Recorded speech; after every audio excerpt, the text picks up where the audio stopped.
Hello students, एडुबिला point channel में आपका स्वागत है।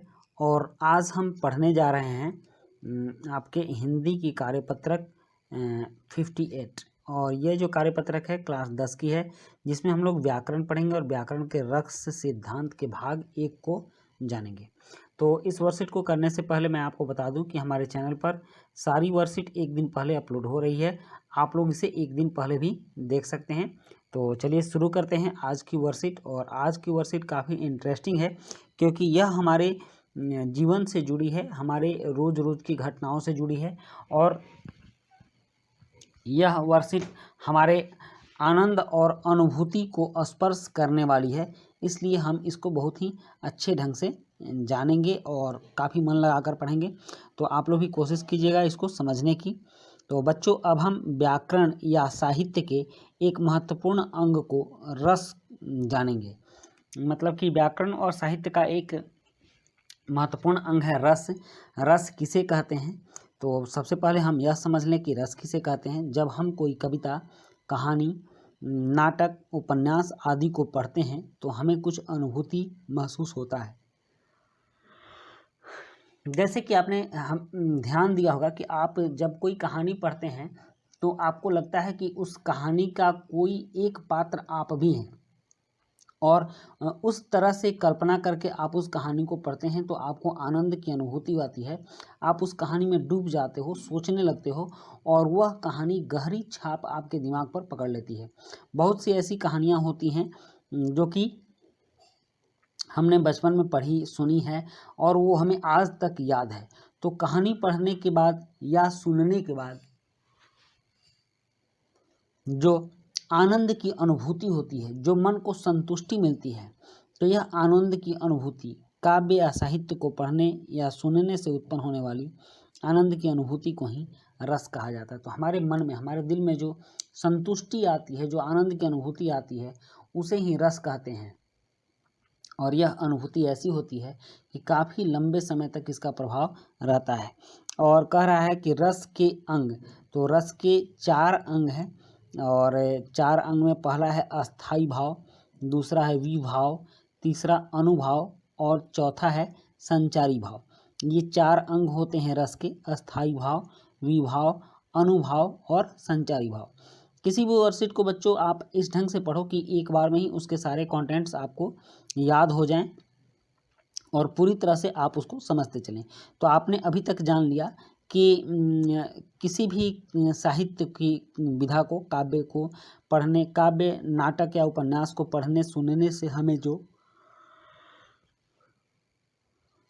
आनंद की अनुभूति होती है उसे ही रस कहते हैं। और यह रस 4 प्रकार के होते हैं: अस्थाई भाव, विभाव, अनुभाव और संचारी भाव। तो सबसे पहले हम अस्थाई भाव को देखते हैं। यह अस्थाई भाव, यह विभाव हैं जो मन में अस्थाई रूप से स्थापित रहते हैं, मतलब काफ़ी लंबे समय तक बने रहते हैं। आप इन्हें किसी अन्य भाव के द्वारा नष्ट नहीं किया जा सकता है। प्रत्येक रस का एक अस्थाई भाव होता है, अर्थात कुल अस्थाई भाव की संख्या 9 है, क्योंकि रसों की संख्या भी 9 है। तो ये अस्थाई भाव होता क्या है? तो जैसे मान लो हमने कोई कहानी पढ़ी, कोई उपन्यास पढ़ा, किसी भी तरह की कोई रचना जब हम पढ़ते हैं और उसका छाप हमारे मन पर बन जाता है और उसका भाव, उसके आनंद की अनुभूति हमारे मन पर बन जाती है, तो वो एक अलग होती है और अन्य किसी भी भाव के द्वारा वह नष्ट नहीं हो सकती। जो आनंद उस कहानी के माध्यम से मिली है, वो आनंद हमें दूसरी और कोई कहानी नहीं दे सकती। और प्रत्येक रस का एक अस्थाई भाव होता है। तो अस्थाई भाव की संख्या 9 है, क्योंकि रसों की संख्या भी 9 होती है। रस के, अब यहाँ देखिएगा, यहाँ आप एक चीज़ में कंफ्यूज हो सकते हैं कि रस के अंग यहाँ पूछा है, तो रस के अंग 4 होते हैं: अस्थाई भाव, विभाव, अनुभाव और संचारी भाव। और यहाँ कह रहा है कि रसों की संख्या भी 9 है। तो यहाँ रस की संख्या की बात हो रही है और यहाँ रस के अंग की बात हो रही है। तो रस की संख्या 9 है, इसलिए अस्थाई भाव की संख्या भी 9 है। तो रस की संख्या और रस के अंग में आप अंतर को समझते रहिएगा। और नेक्स्ट है विभाव। विभाव क्या होता है? तो अस्थाई भाव के उद्बोधक कारण को विभाव कहते हैं। विभाव दो प्रकार का होता है, आलंबन और उद्दीपन।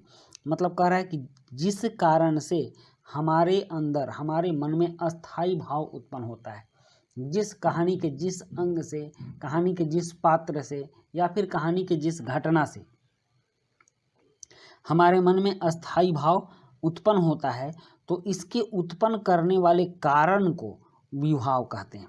अब विभाव भी दो तरह का होता है। यह पहला होता है आलंबन विभाव और दूसरा होता है उद्दीपन विभाव। तो आलंबन विभाव क्या होता है?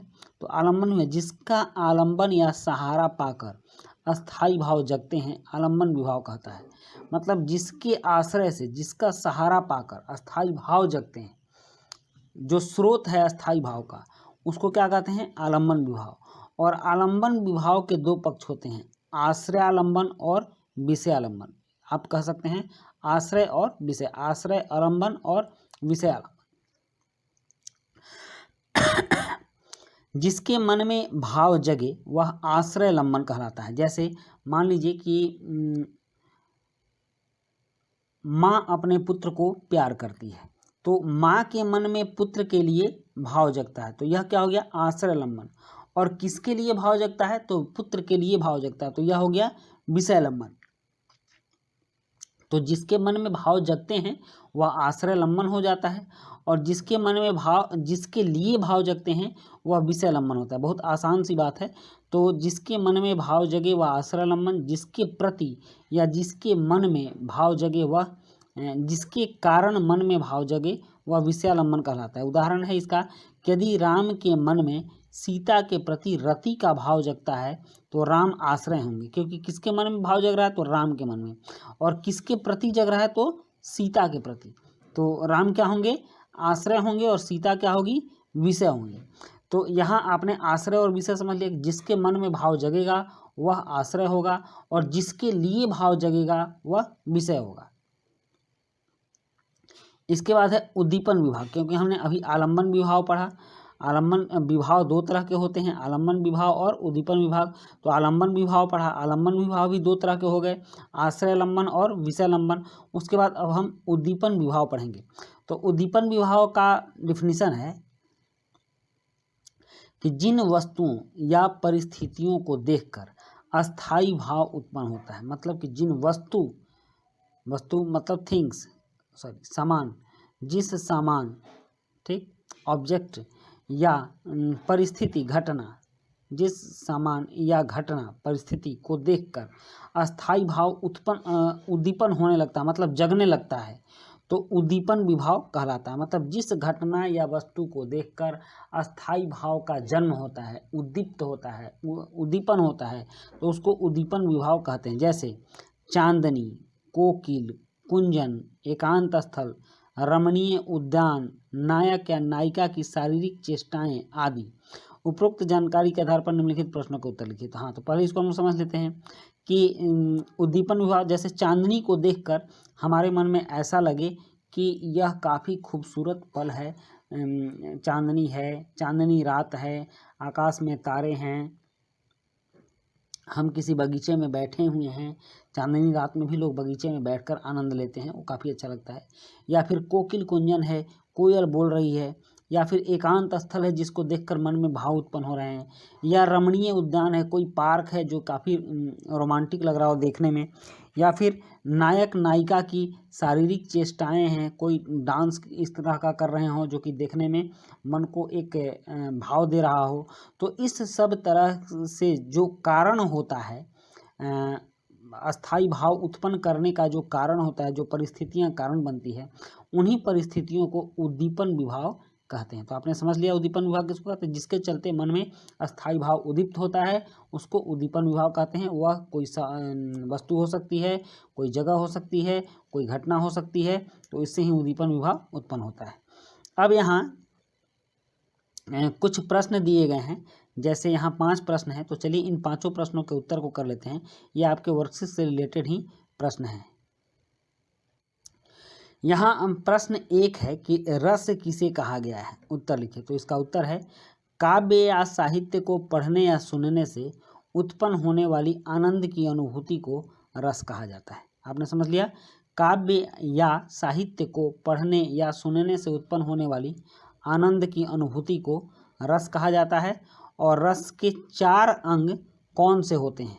तो इसका उत्तर है रस के 4 अंग हैं अस्थाई भाव, विभाव, अनुभाव और संचारी भाव।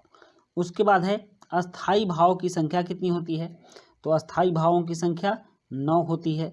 प्रश्न 4 है विभाव किसे कहा गया है और यह कितने प्रकार का होता है? तो इसका उत्तर है अस्थाई भाव के उद्बोधक कारण को विभाव कहते हैं। यहाँ विभाव होगा, विभाव कहते हैं। यह 2 प्रकार का होता है, आलंबन और उद्दीपन। उसके बाद है आश्रय और विषय से आप क्या समझते हैं? तो इसका उत्तर है जिसके मन में भाव पैदा होता है वह आश्रय तथा जिसके लिए भाव पैदा होता है वह विषय कहलाता है। जैसे माँ का बेटे से प्रेम, तो इसमें माँ आश्रय है जबकि बेटा विषय है। तो बच्चों ये थी आपकी वर्कशीट और आपने वर्कशीट पूरी की, इसके लिए आपको बहुत धन्यवाद। वीडियो अच्छी लगी हो तो लाइक, सब्सक्राइब, कमेंट जरूर कीजिएगा और अपने दोस्तों के बीच भी शेयर कीजिएगा। तो मिलते हैं नेक्स्ट वीडियो में। Thank you.